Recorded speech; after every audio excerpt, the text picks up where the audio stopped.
আজকের থেকে বলবো, আমাদের লোকেরা সর্বসময় সর্বত্র জয় বাংলা, জয় বঙ্গবন্ধু বলবে। অনুরোধ করব, সরকারকে অনুরোধ করব, যদি জয় বাংলা কোনো অপরাধ হয়ে থাকে, জয় বাংলা বললে যদি কাউকে গ্রেপ্তার করা হয়, তাহলে আমাকে প্রথম করেন, তারপর বাকি যাদেরকে করেন। দেখা যাবে জেলখানায় কত জায়গা আছে, এটা দেখা যাবে। অযথা আর কোন লোককে আওয়ামী লীগ বলে ধরবেন না। দেশের পুরাটাই তো আওয়ামী লীগ। মৌলানা ভাসানীর আওয়ামী লীগ, বঙ্গবন্ধুর আওয়ামী লীগ, মুক্তিযুদ্ধের আওয়ামী লীগ। ওইটা কইবেন না, 2 দিন পরে কিন্তু আপনাদের অসুবিধা আছে। ইউনূস সাহেব, আপনি বিদ্বান মানুষের, যোগ্য মানুষের, ভালো মানুষের পরিচয় দিতে পারেন নাই।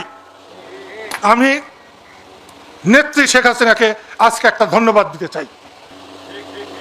শেখ হাসিনা বলতো আপনাকে সুৎখোর, আমি ভাবতাম যে অন্যায় করছেন। আজকে বলছি যে উনি ঠিক বলেছেন। দেশের পাবলিক শেখ হাসিনার পরে চিনছে অধ্যাপক ইউনূসকে।